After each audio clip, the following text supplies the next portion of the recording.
اللہ جل وعلا کی حمد و ثنا کے بعد رسول رحمت، شفیع معظم، نبی محتشم، حضور ختم المرتبت، اللہ کے پیارے امت کے سہارے، رب کے محبوب، دانائے غیوب، مالک رقاب امم، فخر عرب و عجم، والی کون و مکان، سیاہ لا مکان، سید انس و جاں، سرور لالا رخاں، نیر تاباں، سرنشین مہوشاں، ماہ خوباں، شہنشاہ حسینہ، تتمہ دوراں، سرخیل زہرہ جمالاں، جلوہ صبح ازل، نور ذات لم یزل، باعث تکوین عالم، فخر آدم و بنی آدم، نیر بطحہ، رازدار ما اوہا، شاہد ما طغا،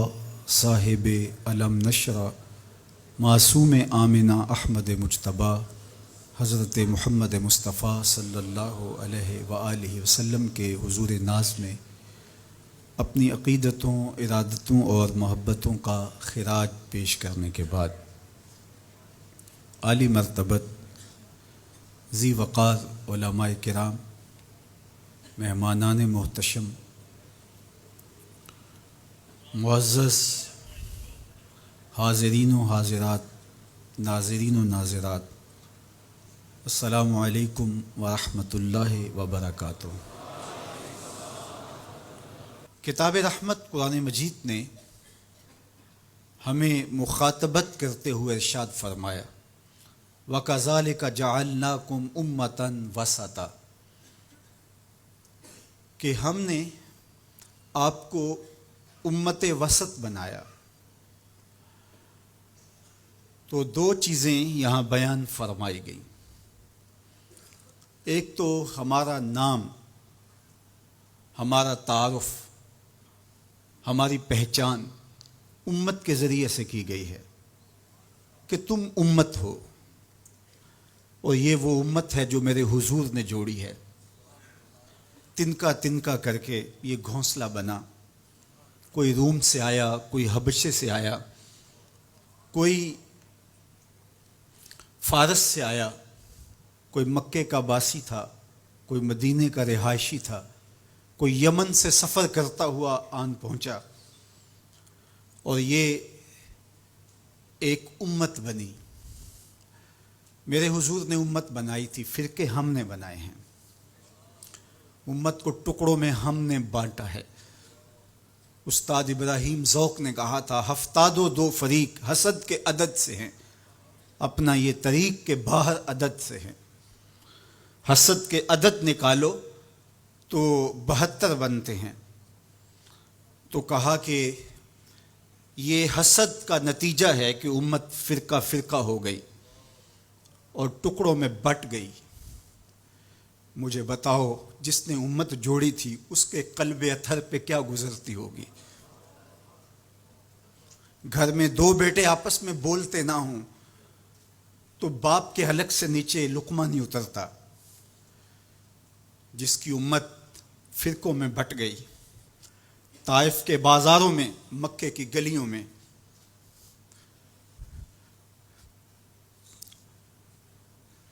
اور کہاں کہاں میرے حضور نے اس امت کے لیے دکھ جھیلے، تکلیفیں سہی، تو یہ امت ٹکڑوں میں بٹ گئی۔ حضور سے ہمیں معافی مانگنا ہوگی۔ چھوڑ کے آپ کا دامن رحمت، آقا ہم سے بھول ہوئی، کھو دی اپنی قدر و قیمت، آقا ہم سے بھول ہوئی۔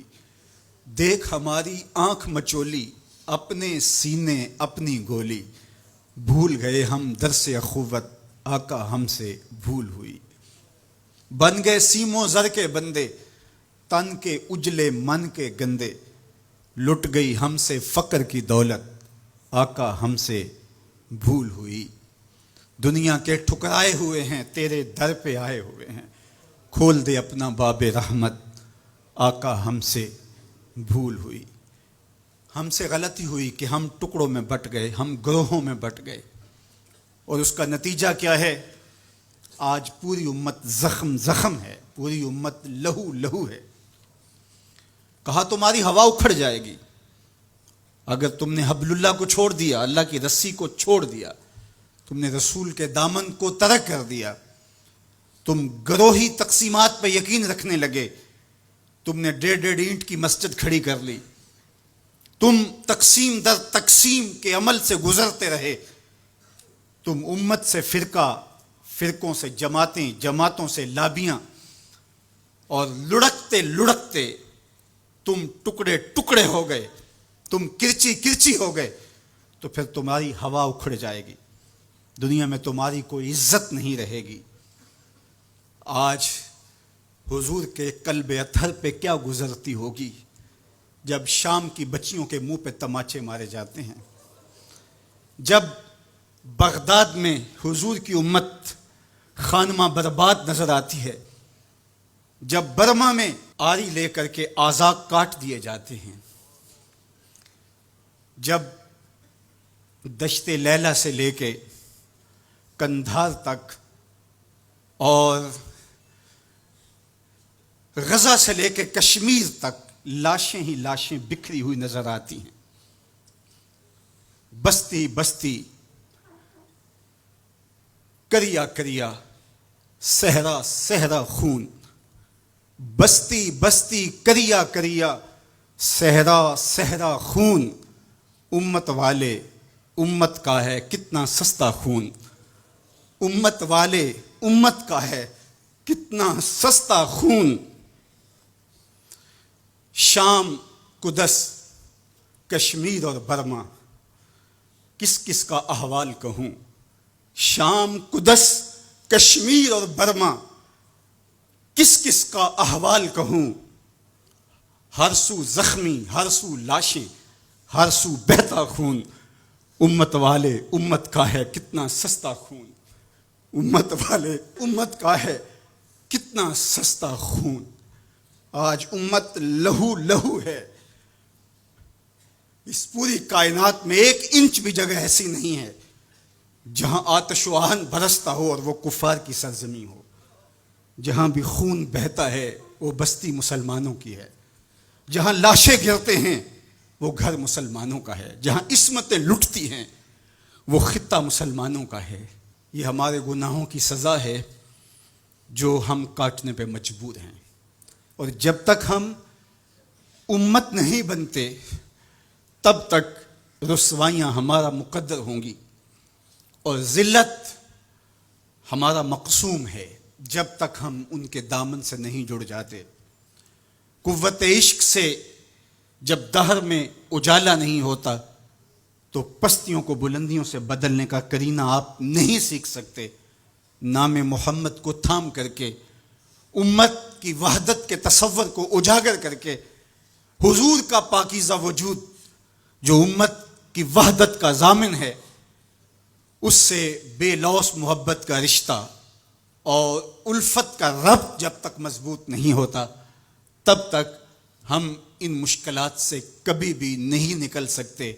1000 فلسفے تراش لیں، 1000 منطقیں بگھار لیں، لیکن کوئی نتیجہ نہیں ہوگا۔ تمہیں نتیجہ تب ہی ملے گا جب حضور کے قلب اطہر کو آرام پہنچاؤ گے، جب امت بن جاؤ گے، جب حضور علیہ السلام سے وابستگی اپنا شعار زندگی بنا لو گے، تو پھر دہر میں اجالا اور روشنی حضور علیہ السلام کے نام کے صدقے سے نصیب ہوگی، اور تقدیر کا قاضی تمہاری سزائیں معاف کر دے گا، اور پھر نتیجہ تمہارے سامنے اس صورت میں نمودار ہوگا کہ تم بحر و بر کے مالک ٹھہرو گے، اور کائنات کے اندر حضور کے ساتھ وفا کے رشتے کے نتیجے کے اندر لوح بھی تمہارے ہاتھ میں ہوگا، قلم بھی تمہارا ہی مقدر ہوگا۔ لیکن شرط یہ ہے کہ تم صحیح معنی کے اندر امت بن جاؤ۔ وَأَنْتُمُ الْأَعْلَوْنَ إِن كُنتُم مُؤْمِنِينَ، یہ میرے رب کا وعدہ ہے، اور میرے رب کے وعدے سچے ہوتے ہیں۔ کہا تم ان کے بن کے تو دیکھو، عزت کا تاج میں تمہارے سر پہ رکھوں گا۔ یہ تمہاری غلطیوں کی تمہیں سزا دی جا رہی ہیں، عزتیں تمہارے لیے ہیں، وقار تمہارے لیے ہے، لیکن شرط یہ ہے کہ تم میرے بھی بن جاؤ، میرے رسول کے بھی بن جاؤ۔ تو پھر عزتیں تمہارا مقدر ہوں گی اور شانیں تمہیں عطا کی جائیں گی، تمہیں عزتوں کی مسندوں پہ بٹھایا جائے گا۔ شکوے کی زبان کھلی تو لہجہ تلخ ہوا، اور اقبال بولا کہ صفائے دہر سے باطل کو مٹایا ہم نے، نوع انسانی کو غلامی سے چھڑایا ہم نے، تیرے کعبے کو جبینوں سے بسایا ہم نے، تیرے قرآن کو سینوں سے لگایا ہم نے، پھر بھی ہم سے گلہ ہے کہ وفادار نہیں، ہم وفادار نہیں، تو بھی تو دلدار نہیں۔ تو آواز آئی صفائے دہر سے باطل کو مٹایا کس نے، نوع انسانی کو غلامی سے چھڑایا کس نے، میرے کعبے کو جبینوں سے بسایا کس نے، میرے قرآن کو سینوں سے لگایا کس نے، تھے تو آبا وہ تمہارے ہی مگر تم کیا ہو، ہاتھ پہ ہاتھ دھرے منتظر فردا ہو، ہر کوئی مست مئے ذوق تن آسانی ہے، تم مسلمان ہو یہ انداز مسلمانی ہے، حیدری فقر ہے نئے دولت عثمانی ہے، تم کو اسلاف سے کیا نسبت روحانی ہے، وہ معزز تھے زمانے میں مسلمان ہو کر، تم خار ہوئے تارک قرآن ہو کر۔ جب تم میرے تھے تو خالد بن ولید کے پاس زہر کی شیشی لے کے پادری آتا ہے تو حضرت خالد بن ولید پکڑ کے خود اس کو پی جاتے ہیں، اور وہ منتظر ہوتا ہے کہ تھوڑی دیر کے بعد یہ گریں گے اور موت واقع ہوگی، لیکن معمولی پسینے کے بعد حضرت خالد بن ولید کھڑے ہو کے کہتے ہیں میرے رب نے موت نہ لکھی ہو تو موت نہیں آ سکتی، آؤ رب کا ڈر سینے میں پال لو، زمانہ تم سے ڈرنا سیکھ لے گا، ان کے ہو جاؤ زمانہ تمہارا ہو جائے گا، ان سے وابستگی اختیار کرو پھر زمانہ تمہاری نوکری کرے گا۔ پھر میں اقبال کے لہجے میں کہنا چاہوں گا کہ محمد سے وفا تو نے تو ہم تیرے ہیں، یہ جہاں چیز ہے کیا لوح و قلم تیرے ہیں۔ پھر کائنات تمہاری باج گزار ہوگی، تمہاری دہلیز کی لونڈی ہوگی، زمانہ تمہارا نوکر ہوگا، شرط یہ ہے تم امت بن کے دکھاؤ، تم نے امت بننا ہے، تم نے رسول اللہ کا غلام بننا ہے، تمہارا لب و لہجہ بتائے ہم حضور کی امتی ہیں، تمہارا طرز زندگی بتائے تم حضور کی امتی ہو، تمہارا کردار بتائے تم ترازو پہ کچھ تول رہے ہو تو لوگ دوسری طرف بھی منہ کر کے کھڑے ہو جائیں یہ غلط نہیں تول سکتا، یہ امت رسول ہے، تم بول رہے ہو لوگوں کو یقین ہو کہ یہ جھوٹ نہیں بول سکتا، یہ رسول اللہ کا امتی ہے، تمہارا طرز زندگی بتائے میں امت رسول ہوں، تمہاری وحدت تمہارا زور ہے، تمہاری طاقت ہے، تمہاری توانائی ہے۔ تو فرمایا وَكَذَلِكَ جَعَلْنَاكُمْ أُمَّةً، ہم نے تو امت بنایا تھا تمہیں، تم ٹکڑے ٹکڑے ہوئے، تم نے اپنے آپ کو بانٹ لیا، تم ایک دوسرے کا گریبان نوچنے لگے، تم ایک دوسرے کے جبے پھاڑنے لگے، تم ایک دوسرے کے لیے نفرتوں کے بیج بونے لگے، تمہاری زبانیں انگارے اگلنے لگیں، تم چنگاریاں نکالنے لگے، تم ممبر و محراب کے تقدس کو پامال کرنے لگے، تم خواہشات کے غلام بن گئے، تم آرزوؤں کے نوکر بن گئے، تم اپنے نفس کی غلامی میں آ گئے، تم تو غلام تھے آمنہ کے لال کے، تم نے کب سے نفس کی غلامی اختیار کر لی، تم کب سے خواہش کے نوکر بن گئے، تم کب سے نفس کے بندے بن گئے، پھر تمہیں ذلیل نہ کیا جاتا تو اور تمہارا علاج کیا ہے؟ تقدیر کے قاضی کا یہ فتویٰ ہے ازل سے، ہے جرم ضعیفی کی سزا مرگ مفاجات، یہ تقدیر کا فیصلہ ہے۔ عبد القادر روحیلے نے جب ملک تیمور کو قید کر کے اس کی آنکھیں نوکے خنجر سے نکالی اور اس کی حرم کی بیٹیوں اور بہوؤں کو بہنا ناچنے پہ مجبور کیا، لیکن ایک دم نہ جانے اس کو کیا خیال آیا، اس نے سارا اسلحہ اتار کے پھینک دیا اور چارپائی پہ لیٹ کے خراٹے لینے لگا، لیکن وہ بیٹیاں برابر ناچتی رہیں۔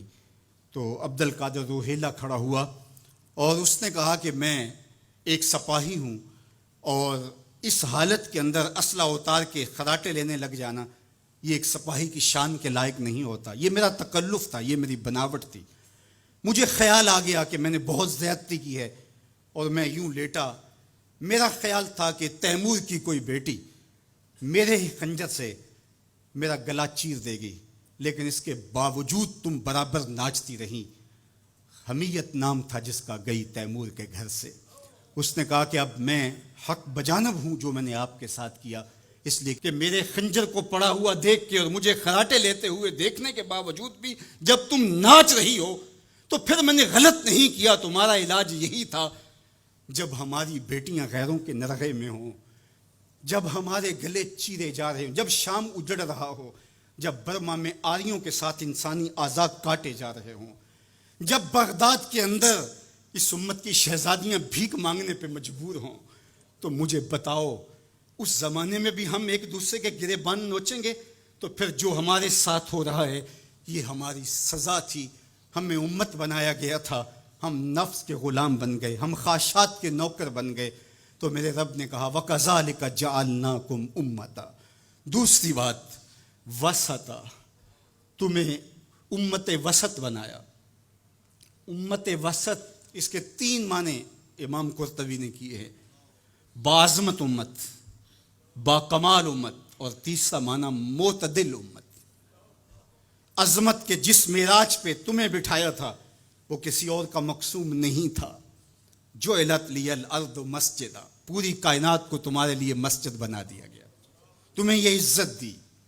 حضور نے فرمایا میں آخری نبی ہوں، وانتم آخر الامم، اور تم آخری امت ہو، پس خدا بر ما شریعت ختم کر، بر رسول ما رسالت ختم کر، ہمیں آخری امت بنایا گیا۔ کنتم خیر امت اخرجت للناس تامرون بالمعروف وتنہون عن المنکر، یہ مجھے کہا گیا، یہ آپ کو کہا گیا، تم خیر امت ہو۔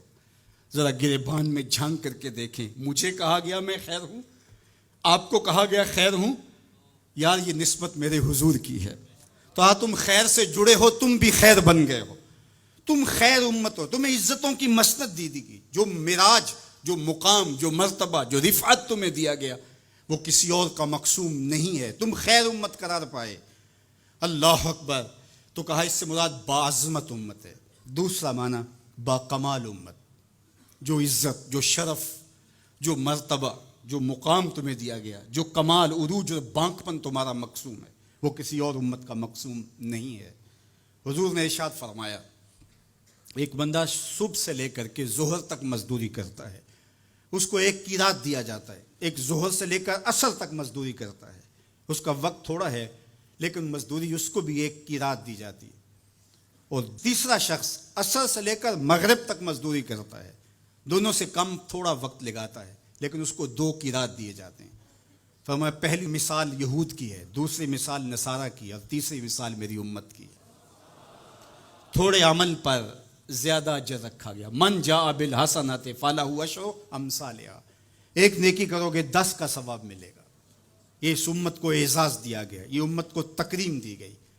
ایک بچہ حفظ قرآن کرتا ہے اور اپنے خاندان کے لوگوں کی شفاعت کرتا چلا جاتا ہے۔ بڑھاپے میں اترتا ہے ایک شخص، عمر کی کثرت کی وجہ سے وہ خاندان کی شفاعت کا اہل ہو جاتا ہے۔ کیا کیا شرف نہیں دیے گئے، کیا کیا مقام نہیں دیا گیا۔ اس امت کو عزتوں کی مسند پہ بٹھا دیا گیا۔ قیامت کے دن اعضائے وضو سے چمکتی ہوئی یہ امت سامنے آئے گی، دور سے پہچانے جائیں گے یہ محمد عربی کے غلام ہیں، چونکہ ان کے اعضاء چمک رہیں گے، روشنی نکل رہی ہوگی ان کے وجود سے۔ تیسرا معنی امت وسط کا معتدل امت، اعتدال کی راہوں پہ چلنے والی، نہ یہود کی طرح اور نہ نصارہ کی طرح افراط و تفریط کا شکار نہیں ہوں گے، بلکہ یہ اعتدال کی راہوں پہ گامزن ہوں گے، عقائد میں، اعمال میں، رویوں میں، طرز زندگی میں، انداز معاشرت میں، گفتگو میں، کلام میں، ہر لحاظ سے یہ اعتدال کی راہوں کے مسافر ہوں گے۔ جب یہ امت اعتدال کی راہوں سے نکلی اور ان میں غلوف پیدا ہوا یا ان کے اندر تفریط پیدا ہوئی تو نتیجہ یہ ہوا امت اپنے وقار کو کھو بیٹھی۔ یہود نے شان الوہیت اور شان رسالت کے اندر تنقیص کر دی اور انبیاء علیہم السلام کی دشمنی مول لی اور کتنے نبیوں کو ناحق قتل کیا۔ بنی اسرائیل نے 70 نبی شہید کیے ہیں۔ آج اگر راہ خدا میں ہمیں کوئی تکلیف پہنچتی ہے تو میں اور آپ ہوتے کون ہیں؟ اس راستے کے اندر تو نبی شہید کیے گئے۔ امام رازی نے تفسیر کبیر میں لکھا ہے کہ مکے سے طائف تک 70 ایسے نبیوں کی قبریں ہیں جن کی وفات صرف بھوک کی وجہ سے ہوئی ہے۔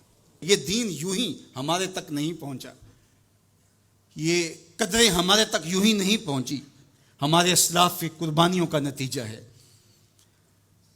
اور دوسری جانب نصارہ نے انبیاء کے باب میں ایسا غلو کیا اور توحید کے عقیدے کو بھی بگاڑ کے رکھ دیا، حضرت عیسیٰ کو خدا کا بیٹا قرار دے دیا۔ تقانیم ثلاثہ میں مبتلا ہو کر کے 3 وجودوں کو انہوں نے معبود قرار دیا اور 3 وجودوں کے مجموعے کو الہ کہا۔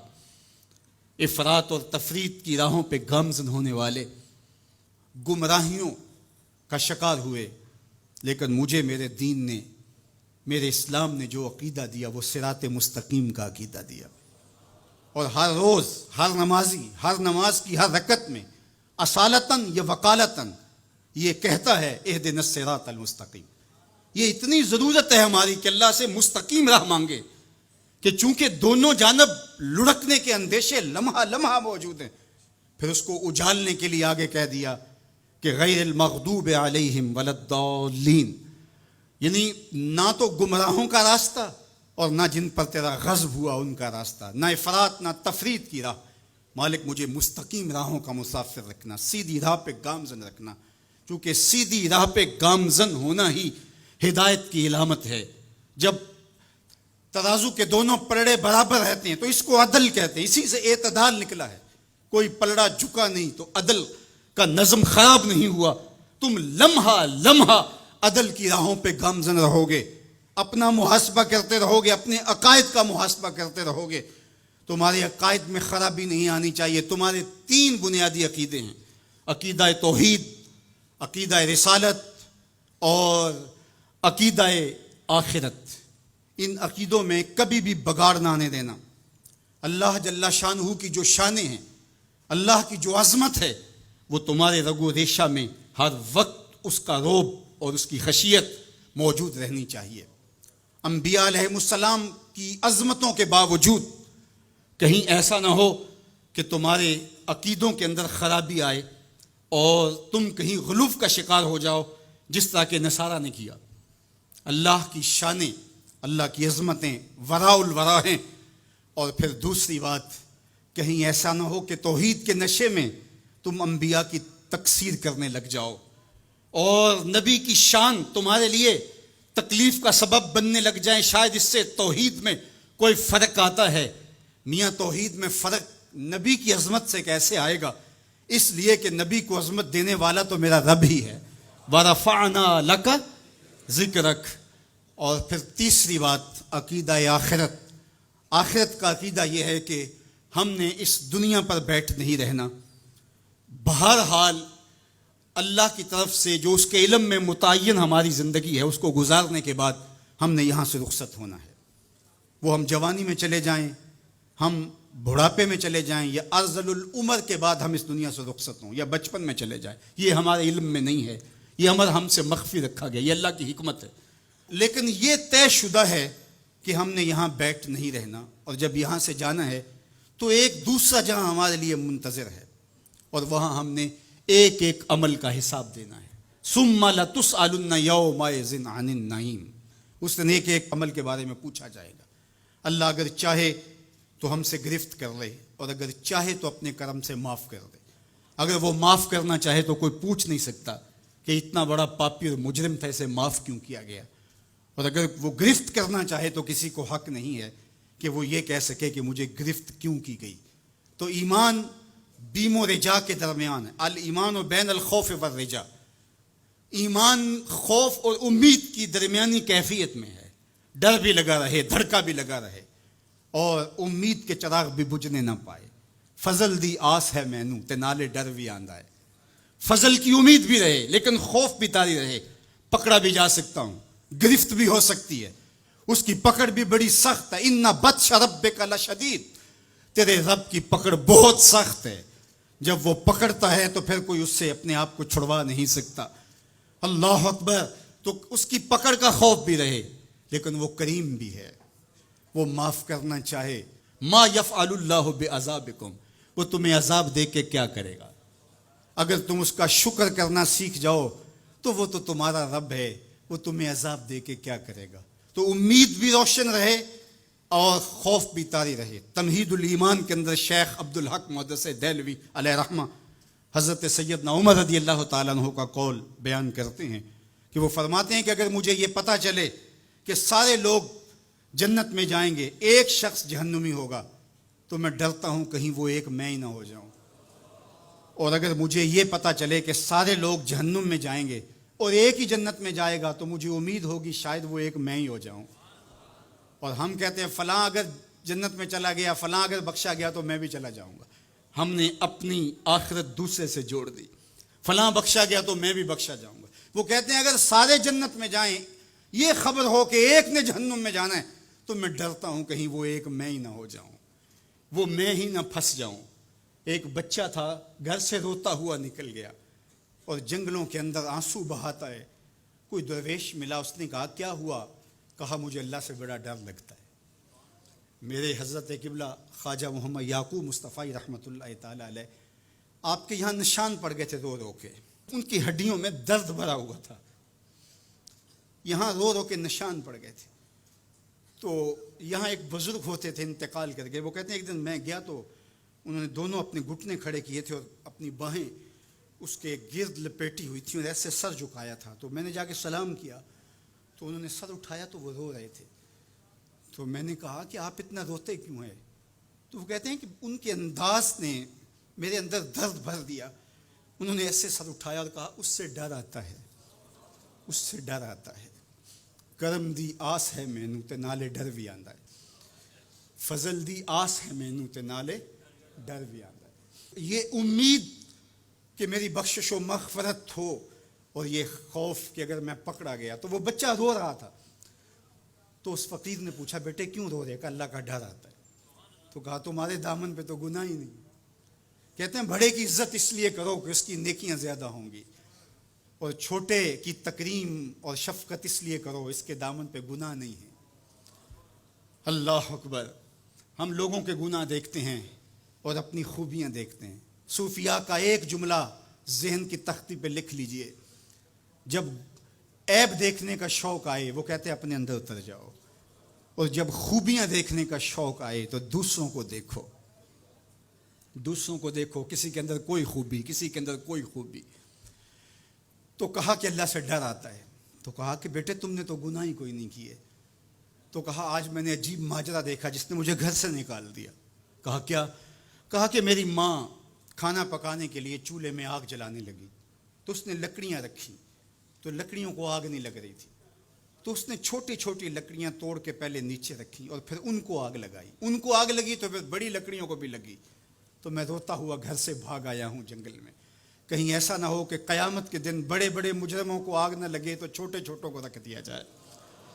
تو جب خوف سرایت کرتا ہے تو یہاں عمر نہیں دیکھی جاتی، اور بڈھا پاپی سب سے بدترین شخص وہ ہے جو بڑھاپے کے باوجود بھی بدکاری نہیں چھوڑتا۔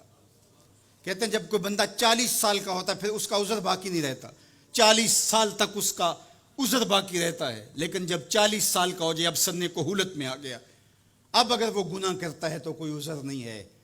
ہڈیاں کمبن گوڈے کھڑکن تے اڑ گیا لک تیرا، اجے بھی بدیوں باز نہ آئیوں جیو مرد دلیرا، یا ایھا الانسان ما غرک بربک الکریم۔ میرا رب پکار پکار کے کہہ رہا ہے او بھاگنے والے انسان آجا پلٹ کے، تیرا رب بڑا ہی کریم ہے۔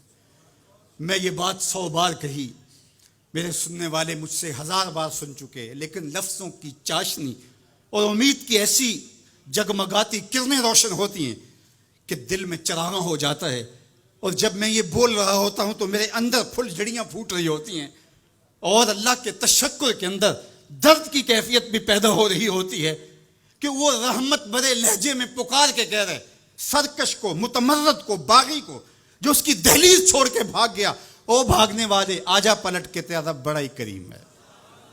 کوئی ایسے بھی آواز دیتا ہے، کوئی ایسے بھی مجرم کو پکارتا ہے۔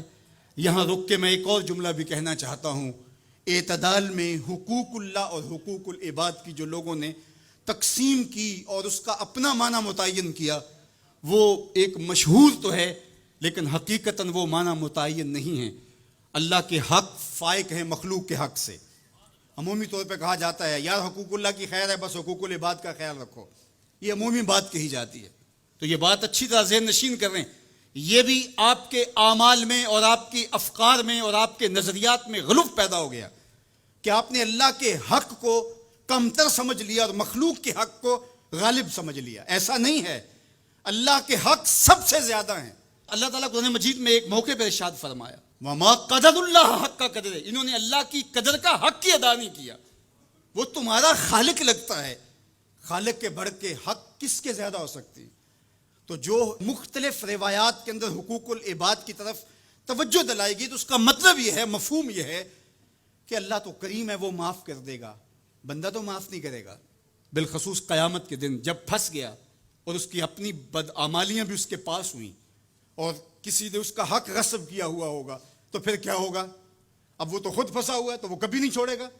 اب اللہ تعالیٰ کس طرح اس معاملے کا حل فرمائے گا کہ یہ شخص جس نے حق کھایا ہے، جس نے زیادتی کی ہے، تو اس دوسرے شخص کو اپنی نیکیاں دے گا. نیکیاں لینے کے باوجود بھی اگر وہ پاپی اتنا بڑا ہے کہ ابھی بھی کام نہیں بنتا اور اس کے ذمے قرض بھی باقی رہ گیا تو پھر یہ اس کو اپنے گناہ دے گا. تو اب قیامت کے دن کون چھوڑے گا؟ جہنم کی دہکتی ہوئی آگ سامنے ہوگی اور ایک بندہ پھنسا ہے اور یہ بھی پھنسا ہوا ہے تو اس کی جان اس کو اپنے گناہ دے کے اس کی نیکیاں لے کے چھوٹ رہی ہے تو وہ کیسے معاف کرے گا؟ وہ نہیں معاف کرے گا.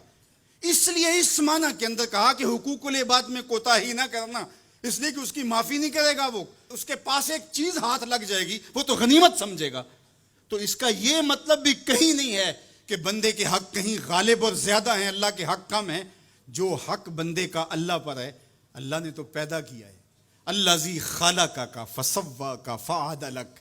کہا تیرے حق میرے اوپر زیادہ ہیں اس لیے کہ میں تیرا خالق لگتا ہوں. میں آپ سے پوچھتا ہوں اس دنیا پر، اس عالم رنگ و بو میں، اس مادی کائنات میں سب سے زیادہ آپ کے کندھوں پر کس کے حق ہیں؟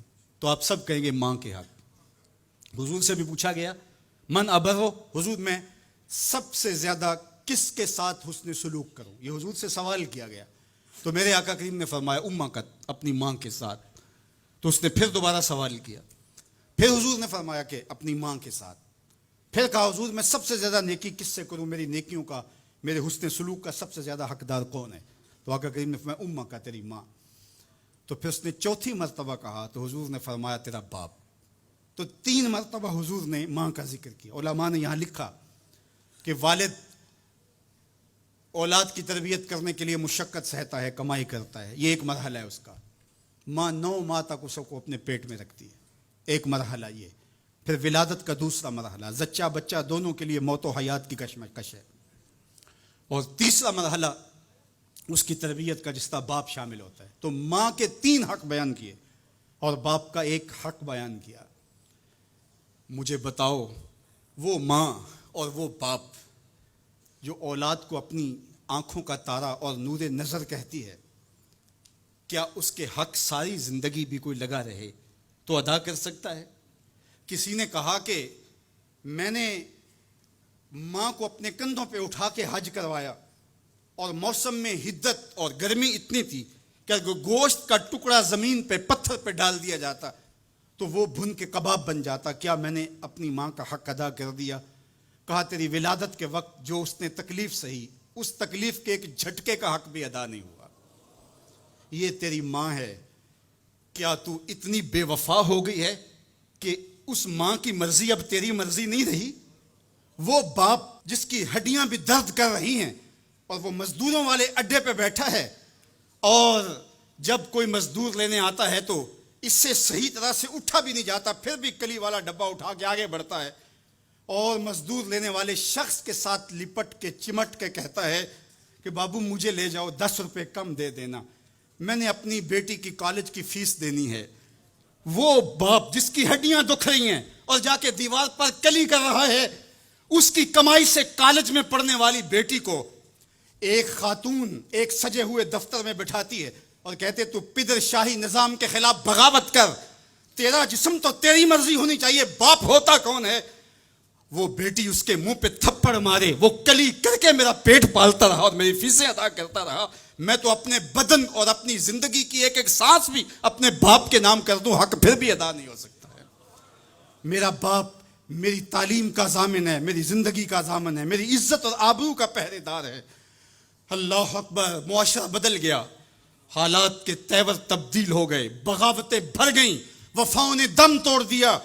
مغرب کی تہذیب سوائے تکلف کے اور کچھ نہیں ہے، اور چہرہ جو روشن نہ ہو تو کیا حاجت گلگونہ فروش۔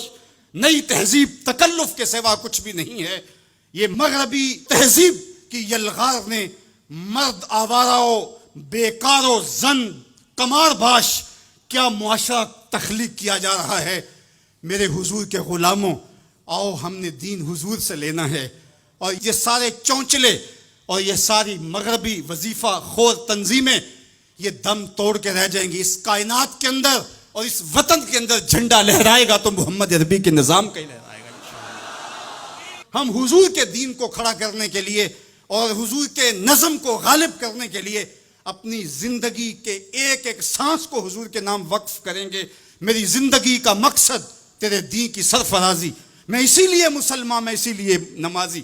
میری زندگی کا ایک ایک لمحہ حضور کے دین کے لیے، حضور کے نام کے لیے۔ تو حقوق والدین کے جو ہے وہ بہت سارے ہیں، کہا تو اس کے ایک درد کے جھٹکے کا جواب بھی نہیں دے سکا۔ ماں اولاد سے جو محبت کرتی ہے اور جو ماں کے حق ہیں وہ اتنے زیادہ ہیں کہ کسی پیمانے میں اس کو تولا نہ جا سکے۔ میں کہا کرتا ہوں سمندر کی پاتال تک تو کوئی پہنچ گیا ہوگا، لیکن ماں کے پیار کا کنارہ آج تک کسی نے نہیں پایا۔ یہ سڑکوں کے کناروں پر بڑے بڑے ہیوی ترازو نصب کر دیے گئے ہیں، پورا کنٹینر تول لیا جاتا ہے، لیکن آج تک ایسا ترازو میں نے نہیں دیکھا جس پر ماں کے پیار کو بھی تولا جا سکے۔ ماں جب بولتی ہے تو اس کے لہجے میں جبریل بولتا ہے، ماں جب مسکراتی ہے تو لگتا ہے جنت کی ساری کلیاں کھل اٹھی ہیں۔ اللہ نے ماں کے سینے میں وہ درد، وہ درک، وہ محبت، وہ چاہت، وہ پیار کا جہاں آباد کر دیا کہ سید خورشید گیلانی نے کہا تھا کہ اونچے ہوٹلوں میں کھانا کھانے میں وہ سرور کہاں جو چولہے پر بیٹھ کے ماں کے ہاتھوں سے پکی ہوئی چپاتیاں کھانے میں ملتا ہے۔ اور کہا اونچے اونچے اسٹیجوں پہ حضرت صاحب، عالی جناب، مفتی صاحب، قبلہ عالم، کیا کیا لفظ سننے کو ملتے ہیں، لیکن ان لفظوں میں وہ چاشنی کیا جو ماں کی زبان سے اوئے مٹھو اور اوئے ببلو کے اندر رکھی گئی ہے۔ ماں کے سینے میں تڑپتی ہوئی ممتا اور محبتوں کا جہاں، اس کی کوئی مثال ہی نہیں ہے۔ ماں کو اتنا پیار کیوں ہے اور ساری زندگی ماں کے حق ادا کرتا رہے پھر بھی حق ادا نہ ہو، کیوں؟ اس لیے کہ ماں نے جنم دیا ہے۔ یہی جواب ہے نا آپ کا کہ ماں اتنا پیار اس لیے کرتے، اس کے حق کتنے ہیں کہ میرے حضور نے کہا پھر ماں، پھر ماں، پھر ماں۔ اتنے حق کیوں ہیں؟ اس لیے کہ اس نے جنم دیا ہے۔ میرے جملے کو بار بار آپ نے سنا ہوگا، پھر سن لیجئے۔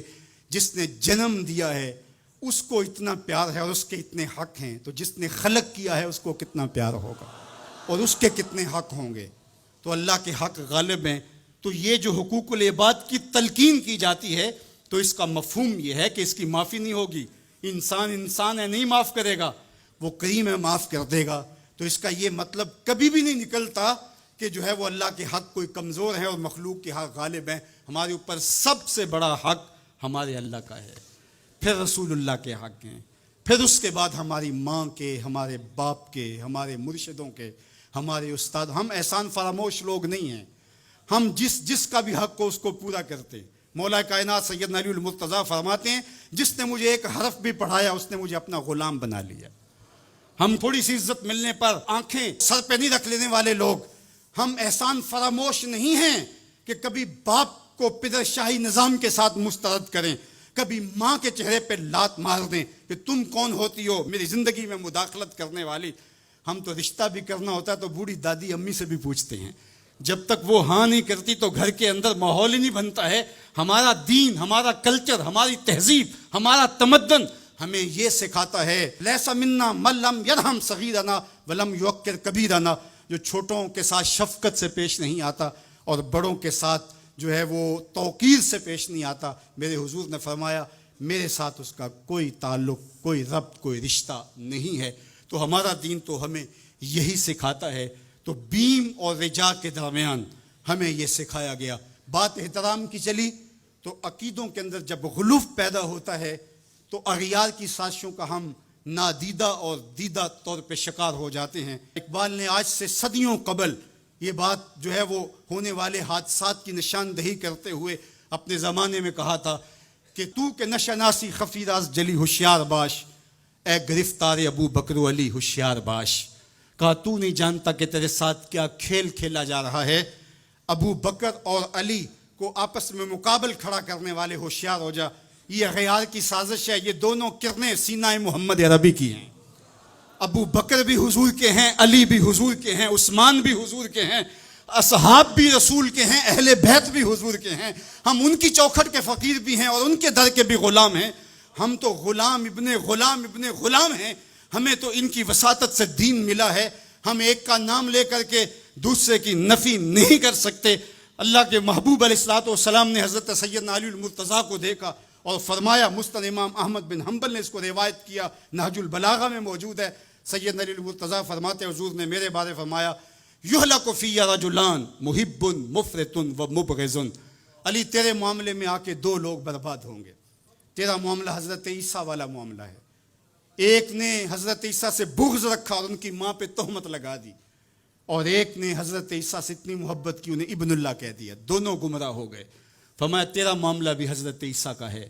یہلک فی رجلان، حضرت علی خود فرماتے ہیں میرے معاملے میں دو لوگ برباد ہوں گے، محب مفرط و مبغض. ایک محبت کر کے برباد ہوگا، ایک بغض رکھ کے برباد ہوگا. امتن وسطہ، درمیانی امت ہو تم نے ترازو کے دونوں پلڑے پورے کر کے عدل کے تقاضوں کو پورا کرنا ہے. ایسا نہ ہو کہ علی کی محبت آنکھوں پہ پنٹی باندھ دے، تمہیں ابو بکر بھی نظر نہ آئے، تمہیں غارے سور کی بلندیوں پر اپنے کندھوں پہ حضور کو اٹھا کے لے جانے والا صدیق بھی دکھائی نہ دے، اور تمہیں جو ہے وہ دشمن کے آگے سینہ تان کے کھڑے ہونے والا فاروق بھی دکھائی نہ دے، اپنا سارا مال حضور کی راہوں میں خرچ کر دینے والا تمہیں عثمان نظر ہی نہ آئے. تم یوں اندھے ہو جاؤ. اور ایسا بھی نہ ہو جانا کہ علی کا نام لیا جائے تمہاری طبیعت میں بے چینی آ جائے، تمہارے چہرے کا رنگ بدلنے لگے، تم علی کا نام گوارا نہ کرو. جس علی کا ذکر بھی عبادت ہے، تمہیں ٹھنڈ کیوں نہیں پڑتی ہے، تمہیں تسکین کیوں نہیں ہوتی ہے؟ تو کہا نہ ادھر لڑکنا نہ ادھر لڑکنا، نہ تم گمراہیوں کا شکار. وَكَذَلِكَ جَعَلْنَاكُمْ أُمَّةً وَسَطًا، تم امت وسط بن کے رہنا، تم ترازو کے دونوں پلڑے برابر رکھنا. اور میں آپ کو امت وسط کے حوالے سے ایک ضروری بات وہ بھی بتانا چاہتا ہوں، اور وہ یہ کہ میرا اسلام، میرا دین امن کا دین ہے. قیام امن دین کے مقاصد میں شامل ہے.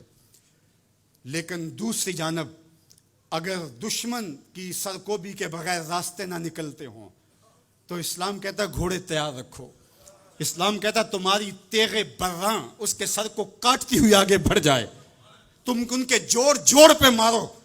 تمہیں جہاد کا حکم دیا گیا تو ان دونوں پلڑوں کو برابر رکھنا پڑے گا. کہیں ایسا نہ ہو کہ تم امن کی بات کرتے کرتے جہاد کو ہی بھول جاؤ، اور ایسا بھی نہ ہو کہ تم جہاد کی بات کرتے ہوئے امن کا مذاق اڑانے لگو جو کہ دین کے مقاصد سے ہے. جہاد بھی امن کے قیام کے لیے کیا جاتا ہے. آپ فقہا سے پوچھیں، فی نفس ہی قتال قبا ہے، حسن نہیں ہے، فی نفس ہی. لیکن یہ حسن کیسے ہوا؟ لغیر ہی ہوا. یعنی چونکہ قتال سے پھر پائیدار امن آئے گا، لہٰذا یہ مجبوری قبول کر لی گئی. تو اصل امن ہے، امن کے قیام کے لیے جہاد کیا گیا، اور اس میں تمہارا نفس نہیں آنا چاہیے. حضرت علی کے منہ پہ تھوک دیا جاتا ہے، پیچھے ہٹ جاتے ہیں چھاتی سے، علی کا نفس شامل ہو گیا. یہ ہمارا دین ہے. شہادت ہے مطلوب و مقصود مومن، نہ مال غنیمت نہ کشور کشائی، شہرت پسندی کے لیے. ابو امامہ الباہلی فرماتے ہیں حضور علیہ الصلوۃ والسلام سے پوچھا، ایک شخص شہید ہو جاتا ہے، جان راہ خدا میں وار دیتا ہے، لیکن اس کے دل میں ہے کہ چلو میری شہرت بھی ہو جائے گی تو اس کو اجر ملے گا. میرے حضور نے کہا فلا شیء لہ، اسے کوئی اجر نہیں ملے گا. تو کہتے ہیں میں سمجھا کہ میں اس بات کو صحیح طور سے بیان نہیں کر پایا، تو میں نے پھر کہا حضور اعلاء کلمت الحق کے لیے، دین کی سربلندی کے لیے اس نے یہ سب کچھ کیا ہے، لیکن ساتھ یہ بھی ہے کہ چلو ناموری بھی تو ہوگی. حضور نے پھر فرمایا فلا شیء لہ، اسے کوئی اجر نہیں ملے گا. تیسری مرتبہ پھر پوچھا حضور اس کا مقصد اللہ کے جھنڈے کو اونچا کرنا، اعلاء کلمت الحق، لیکن ساتھ یہ بھی ہے چلو ناموری بھی تو ہوگی. میرے حضور نے پھر فرمایا فلا شیء لہ، اور پھر مزید وضاحت کرتے ہوئے فرمایا اللہ صرف اسی عمل کو قبول کرتا ہے جو محض اس کے لیے کیا گیا ہو. تیرے عمل میں اخلاص ہو تو اس کا اجر کچھ اور ہے. حور و خیام سے گزر، بادہ و جام سے گزر، محض اس کی رضا کے لیے عمل ہو تو وہ جہاد جہاد ہے، ورنہ وہ جہاد، وہ قتال جہاد ہی نہیں ہے جو نفس کے لیے کیا جائے، جو مال غنیمت کے لیے کیا جائے، جو لوگوں میں بڑھوتری، جو زمین کی ہوس میں کیا جائے، جو خواہشات نفس کے لیے کیا جائے۔ تو ہمیں جہاد کے لیے بھی شرائط دی گئی، لیکن اس کا مقصد امن کا قیام ہے۔ تو بعض اوقات ہم یہاں توازن برقرار نہیں رکھ پاتے، اور توازن کا برقرار نہ رکھنا بہت سخت نقصان کا سبب بن جاتا ہے۔ یہ بلڈ پریشر تھوڑا سا اوپر نیچے ہو گیا زندگی لے جاتا ہے۔ اب کہیں گے تھوڑا سا ہی نیچے ہوا، کیا فرق پڑا اس سے؟ میاں اس توازن کا نام ہی تو صحت ہے، صحت کا نام ہی تو زندگی ہے۔ 1262 سے لے کر کے 1290 تک خاقان اعظم قبلائی رہا، اس کے اندر دلچسپی پیدا ہوئی، مختلف مذاہب کی طرف رغبت پیدا ہو گئی، اس نے مختلف مذاہب کو ماننے والوں کو اپنے پاس بلایا۔ غلام مرتضیٰ میکش نے یہ تاریخ اسلام میں سارا واقعہ لکھا ہے، اور اس نے بدھ مت کے لاماؤں کو، ہندوؤں کے بڑوں کو، جوگیوں کو، پادریوں کو، سب کو بلا کے کہا مجھے اپنے اپنے مذہب کے حوالے سے کچھ بتاؤ۔ تو جو عالم دین گیا مسلمانوں کی طرف سے، اس نے جہاد کی آیتیں پڑھی، اور جس میں کفار کو قتل کرنے کا حکم نامہ تھا۔ تو قبلائی خان نے کہا کہ تمہارا دین کافروں کو قتل کرنے کی تلقین کرتا ہے؟ اس نے کہا ہاں۔ تو کہا پھر آپ ہمیں قتل کیوں نہیں کرتے؟ تو کہا کہ ہمارے پاس طاقت نہیں ہے۔ تو اگر طاقت ہو تو کہا پھر ہم تمہیں کاٹ دیں۔ تو اس نے وہیں کھڑے کھڑے حکم نامہ جاری کیا کہ ان کا دین اگر ہمیں قتل کرنے کا حکم دیتا ہے، طاقت نہ ہونے کی وجہ سے یہ رکے ہوئے ہیں، تو پھر یہ کیوں زندہ بچے؟ اس نے فوراً حکم نامہ جاری کیا، جو مسلمان سامنے اس کو کاٹ دو۔ مسلمان گاجر مولی کی طرح کٹنے لگے۔ یہ کلمہ حق کہہ کے آیا تھا وہاں۔ اس دور کے صوفی بزرگ اور عالم شیخ جلال الدین علیہ رحمہ، پتہ چلا کہ یہ ایک عالم کی لغزش سے سب کچھ ہوا ہے۔ عالم کا پھسلنا عالم کا پھسلنا ہے۔ تو گئے جا کے بادشاہ کو کہا کہ بادشاہ کیا ماجرا ہوا؟ کہا تمہارا دین ہمیں قتل کرنے کا کہتا ہے اور ہمارے پاس طاقت ہے، پھر ہم آپ کو کیوں چھوڑے؟ تو کہا صاحب وہ دین کی تعبیر کو سمجھتے نہیں تھے جنہوں نے آپ کو بتایا۔ حالت جنگ کے یہ احکام ہیں۔ عام دنوں کے اندر تو اسلام یہ نہیں کہتا، اور حالت جنگ کے اندر آپ بتائیے کون کسی کو چھوڑتا ہے؟ لیکن میرا اسلام پھر بھی بچوں کو چھوڑتا ہے، پھر بھی خواتین کو چھوڑتا ہے، مذہبی رہنماؤں کو چھوڑتا ہے۔ اس نے کھڑے کھڑے حکم نامہ جاری کیا کہ جو کٹ گئے ابھی تلوار نیام میں ڈال لی جائے۔ تو صاحب جب تک عدل نہیں ہوگا، جب تک آپ یک سیر علم را دامن عقل باید، ایک سیر علم کے لیے 10 من عقل چاہیے، اگر آپ ترازو کے دونوں پلڑے برابر نہیں رکھ سکتے تو تمہیں تولنے کے لیے بٹھایا کس نے؟ میرا رب کہتا ہے وَكَذَلِكَ جَعَلْنَاكُمْ أُمَّةً وَسَطًا، ہم نے تمہیں امت وسط بنایا۔ ترازو کے دونوں پلڑوں کو برابر رکھنا، دونوں پلڑوں کو جھکنے نہ دینا۔ اللہ کے محبوب علیہ السلام نے دونوں پلڑے رکھے۔ المومن غر کریم، مومن سادہ مزاج ہوتا ہے، بھولا بھالا سیدھا سادہ ہوتا ہے۔ اللہ اکبر۔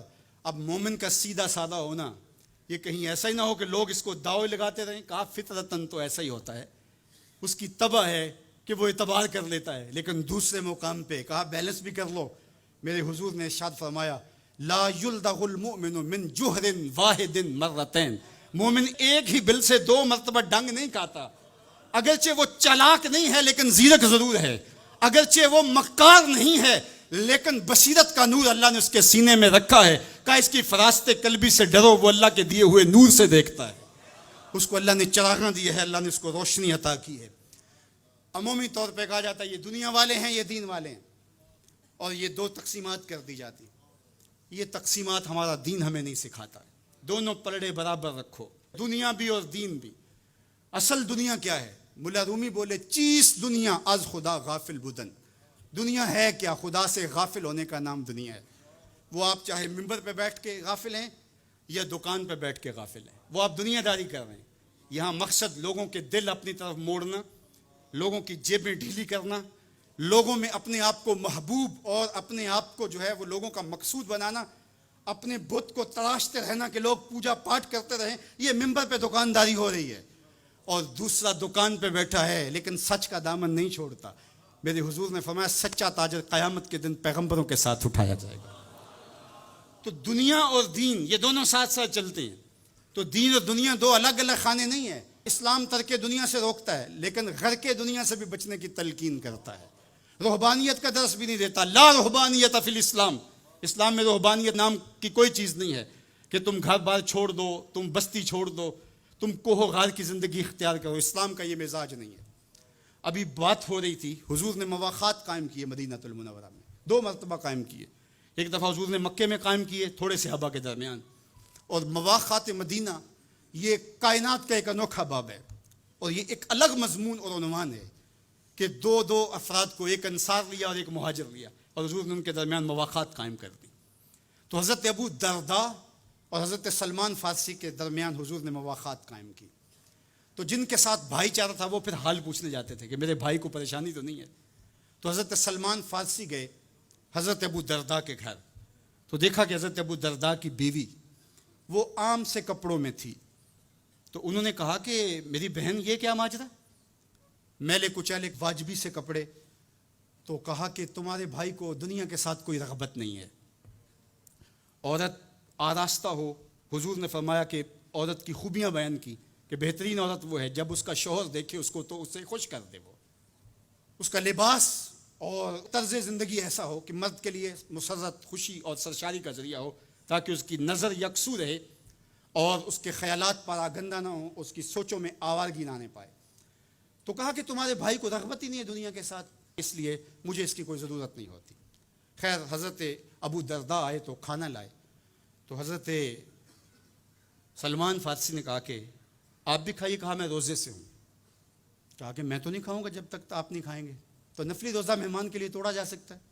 تو انہوں نے روزہ افطار کر لیا, ساتھ بیٹھ کے کھانا کھایا. رات پڑی, سونے لگے. تو حضرت ابو درداء مصلی بچھا لیا. حضرت سلمان فارسی نے کہا کہ جناب آپ کو میرے ساتھ سونا پڑے گا. اللہ اکبر. یار وہ صوفی حضور کی تربیت کے پالے ہوئے تھے. آج تو پھر فتویٰ متوجہ ہو جاتا نا کہ اس نے مجھے نماز سے روکا ہے, یہ دارا اسلام سے خارج ہے. تو آپ نے کہا ٹھیک ہے, مہمان ہو, مہمان نوازی کا یہ بھی ایک ڈش ہے نا, چلو میں سو جاتا ہوں. سحری ہوئی تو سلمان فارسی اٹھے اور ان کو اٹھایا, بیدار کیا.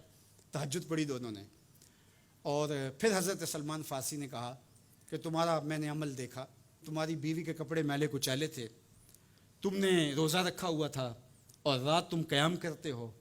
تو کہا کہ تمہارے نفس کا بھی تمہارے اوپر حق ہے, تمہارے اہل خانہ کا بھی تمہارے اوپر حق ہے, تمہارے رب کا بھی تمہارے اوپر حق ہے, اور تمہارے مہمان کا بھی تمہارے اوپر حق ہے, اور ہر ذی حق کا حق تمہیں ادا کرنا ہوگا. اور یہ بات چھڑی اور پھر دونوں چلتے ہوئے حضور کے پاس آ گئے. خوشا وہ وقت کے فیض عام تھا ان کا, خوشا وہ وقت کے بطح مقام تھا ان کا. کیسے وہ لمحے تھے. آج تو کوئی مسئلہ ہو تو کوئی ملتا ہی نہیں ہے, درد ہو تو سنائیں کس کو, زخم ہو تو دکھائیں کس کو, کہانی ہو تو کہیں کس سے, دکھڑے ہوں کس کی دہلیز پہ رکھیں, کس کے کندھے پہ سر رکھ کے روئیں, کوئی رہا ہی نہیں ہے. تو وہ اٹھے اور حضور کے پاس آئے, اور حضرت سلمان نے اپنی کہانی سنائی اور ابو درداء نے اپنی بات کہی. تو میرے حضور نے کیا کہا سنو. میرے حضور علیہ الصلوۃ والسلام نے ارشاد فرمایا, صدق سلمان, کہا میرے سلمان نے سچ کہا ہے.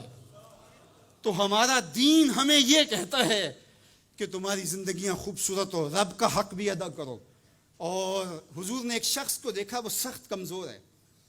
تو آقا کریم نے فرمایا کہ کیا ماجرا ہے, تم بہت کمزور ہو. اس نے کہا کہ بہت ساری مصیبتیں ہیں جو میرا رخ کر رہی ہیں. تو میرے حضور نے کہا کہ تو نے اللہ سے کوئی دعا تو نہیں مانگی تھی. اللہ اکبر, یہ دل و قلب و نگاہ کے مرشد اولین ہیں. حضور تو سینوں کے چھپے راز بھی جانتے. کہا کہ تو نے کوئی دعا تو نہیں کی تھی رب سے.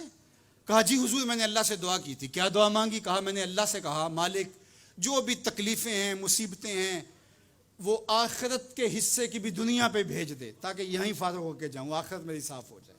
تو بڑے دکھڑے ہیں, بڑے غم ہیں, بڑی اذیتیں ہیں, بڑی بیماریاں ہیں جس نے مجھے کمزور کر دیا.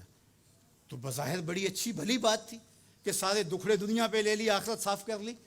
لیکن میرے حضور نے کیا ارشاد فرمایا, فرمایا تم نے یہ کیوں کہا کہ آخرت کے دکھ بھی دنیا پہ مل جائیں, تو نے یہ کیوں نہیں کہا ربنا آتنا فی الدنیا حسنۃ وفی الآخرۃ حسنہ, اللہ دنیا میں بہتریاں دے دے آخرت میں بھی بہتریاں. وَكَذَلِكَ جَعَلْنَاكُمْ أُمَّةً وَسَطًا, جب تک ترازو پورا نہیں رکھو گے جب تک دونوں پلڑے برابر نہیں ہوں گے تم آگے کبھی نہیں بڑھ سکو گے. یار میں تو سفر پہ نکلتا ہوں تو میرا ساربان گاڑی روک کے کہتا ہے میں نے ہوا چیک کروانی ہے, کسی ٹائر میں ہوا کم نہ ہو. مجھے تو لگتا نہیں, وہ کہتا ہے مجھے پتا ہے گاڑی ڈول رہی ہے. یار ایک ٹائر میں ہوا کم ہو تو سفر نہیں ہو سکتا, تو کہیں ٹائر پھولا ہو اور کہیں چپکا ہوا ہو تو تم سمجھتے ہو مدینے پہنچ جائیں گے, مدینے نہیں پہنچ سکتے, تم تو کہیں نہیں پہنچ سکتے. وَكَذَلِكَ جَعَلْنَاكُمْ أُمَّةً وَسَطًا, دونوں ترازو کے پلڑے برابر رکھو, دونوں ٹائروں کے اندر ہوا پوری رکھو, پھر تمہاری گاڑی فراٹے بھرتے ہوئے مکے بھی پہنچے گی, مدینے بھی پہنچے گی. اس لیے کہا کہ تم نے امت وسط بننا ہے, اپنے دامن کو کبھی بھی دائیں بائیں جھکنے نہیں دینا, افراط و تفریط کا شکار نہیں ہونے دینا. طاعت اور خدمت خلق کے مابین بھی عمومی طور پہ ہمارے معاشرے کے اندر ایک غلط فہمی پائی جاتی ہے. کچھ لوگ کہتے ہیں جی بس میں تو اللہ کی مخلوق کی خدمت کرتا ہوں, مجھے کیا, میں تو حج بھی نہیں کیا, اس کے پیسے بھی غریبوں کو دے دیے ہیں. وہ تبلیغ کرتے ہیں لوگ کہ جناب قربانی کے پیسے بھی اگر غریبوں میں دے دیے جائے تو یہ زیادہ اچھا ہے, ان کی مدد ہو جائے. تو وہ اس خدمت خلق میں اتنا غلو کر جاتے ہیں کہ وہ اسلام کے شعار کا مذاق اڑانے لگ جاتے ہیں, اور جو عبادت والے ہیں انہیں ہمسائے کو دیکھنے کا موقع بھی نہیں ملتا. اور آپ جانتے ہیں کہ جب ایک بستی کو برباد کرنے کا حکم دیا گیا تو کہا کہ یہاں تو ایک بستی میں شخص رہتا ہے جس کا سر سجدے سے اٹھتا ہی نہیں. کہا میرے بندوں کے اوپر قیامتیں ٹوٹیں اور ان کے اوپر ظلم اور جبر کے پہرے ہوں, اور اس کے ماتھے پہ شکن نہیں آتا, اس کے سمیت ہی بستی کو لٹ کے رکھ دو. یار عبادت کرتے ہو لیکن ہمسایوں کا خیال بھی رکھو. میرے حضور علیہ الصلوۃ والسلام نے لعاب پھینکا نا تو صحابہ نے اپنے ہاتھوں پہ لے کے اپنے منہ پہ بن لیا. کائنات کے اندر آپ کو ایسا کوئی محبوب نہیں ملے گا جیسے حضور ہے. آپ نے عشق اور محبت کی لوک داستانیں بڑی سنی ہوں گی, لوگوں نے نہریں بھی کھودی, لوگوں نے محبوبوں کے لیے کیا کچھ نہیں کیا, لیکن آج تک آپ کو ایسا نہیں ملا ہوگا کسی محب نے محبوب کا لعاب بھی چاٹا ہو. کائنات میں یہ انوکھا باب ہے. تو حضور علیہ الصلوۃ والسلام نے فرمایا کہ تمہیں اس چیز پر کس نے ابھارا کہ میرا لعاب بھی اپنے چہروں پہ مل رہے ہو؟ تو انہوں نے کہا اللہ اور اس کے رسول کی محبت نے. تو میرے حضور نے اس کی نفی نہیں کی, لیکن ساتھ ہی فرمایا اگر کوئی چاہتا ہے کہ اللہ اور اس کے رسول سے محبت کرے اور اللہ اور اس کا رسول اس سے محبت کرے تو وہ ہمسایوں کے حقوق کا خیال رکھے. یعنی تمہارا یہ پہلو بھی, تم عاشق رسول بھی ہو لیکن ہمسایوں کا بھی تو خیال رکھو. تمہارے گھر پہ جھنڈا تو لگا ہے حضور کے میلاد کا, لیکن اگر ہمسایوں کے گھر میں اندھیرا ہے تو یار اپنے گھر میں اس سال اگر چراغاں نہیں کر سکے, غریب ہمسائے کا میٹر کٹ گیا اس کا بل دے دو, آمنہ کا لال زیادہ خوش ہوگا, میلاد والا رسول زیادہ خوش ہوگا. اس لیے دونوں پلڑے برابر رکھو. نہ تو عبادات کے زعم میں تم خدمت خلق کو اور ہمسایوں کے حقوق کو, رشتہ داروں کے حقوق کو بھول جاؤ, اور نہ یہ کہ تم خدمت خلق کے نام پہ عبادات کا مذاق اڑانے لگو. وَكَذَلِكَ جَعَلْنَاكُمْ أُمَّةً وَسَطًا. ادارت المصطفیٰ دونوں بازوؤں کے ساتھ اڑنے کی فکر رکھتا ہے, اور امت وسط کے مزاج کو لوگوں میں راسخ کرنا شروع ہوتا ہے. ظاہر ہے جب کبھی اس بازو پہ زور پڑے تو کبھی اس بازو پہ زور پڑے تو بازو جھکنے لگتے ہیں, تو میرا اللہ مدد کرتا ہے, نصرت دیتا ہے. تو کبھی ہمارے کسی بازو پہ فتویٰ بھی آ کے جو ہے وہ زور ڈالتا ہے, کبھی کسی فتوے کا میزائل لگتا ہے, لیکن ہم تو بلے شاہ کی بولی میں کہتے ہیں بلے آلو کی تینوں کافر کافر آکھن تو آہو آہو آکھ. ہمارا کام الجھنا تھوڑا ہے, ہم نے تو آگے بڑھتے ہی چلے جانا ہے, اور ہماری منزل تو مدینہ ہے, ہم نے تو اس کی طرف عازم سفر رہنا ہے. ادارت المصطفیٰ ایک فکر کا نام ہے, اور وہ فکر جو مدینے کی ضیاؤں سے پھوٹتی ہے, گنبد خضرا کے جمال کی روشنی ہے, اور وہ مصطفی نہیں ہو سکتا جس کے دونوں بازو میں سے ایک بازو شل ہو. حضور کی امت سے جس کو پیار نہیں ہے, حضور کی امت سے جس کو محبت نہیں ہے, حضور کی محبتوں کا کبھی بھی مستحق نہیں ہو سکتا. میرے بزرگ فرمایا کرتے تھے جس کے بچوں سے تم پیار کرتے ہو اس کا باپ تم سے پیار کرتا ہے. اگر تم چاہو کہ حضور ہم سے پیار کریں تو حضور کی امت سے پیار کرو. تو ایک امت بنو, دوسرا امت وسط بنو, تو پھر دیکھنا تمہاری شاہین صفت پرواز اس کو کوئی چھو بھی نہیں سکے گی. تم پھر بڑھتے رہو گے اور تمہارا بڑھنا منزل آشنا ہوگا, اور تو راہ نورد شوق ہے منزل نہ کر قبول, لیلا بھی ہم نشیں ہو تو محمل نہ کر قبول. تیرا تو مطمع نظر, تیرا تو ہدف ہی کچھ اور ہے, تو دنیا کے لیے نہیں ہے, دنیا تیرے لیے ہے، تو خواہشات کا دیوانہ نہیں ہے، بلکہ خواہشات تیرے پیچھے دوڑیں گی اور زمانہ تیری دہلیز پہ باندیوں کی طرح نوکری کرے گا۔ من کان للہ کان اللہ لہو، تو ان کا ہو کے دیکھ، زمانہ تیرا ہو جائے گا۔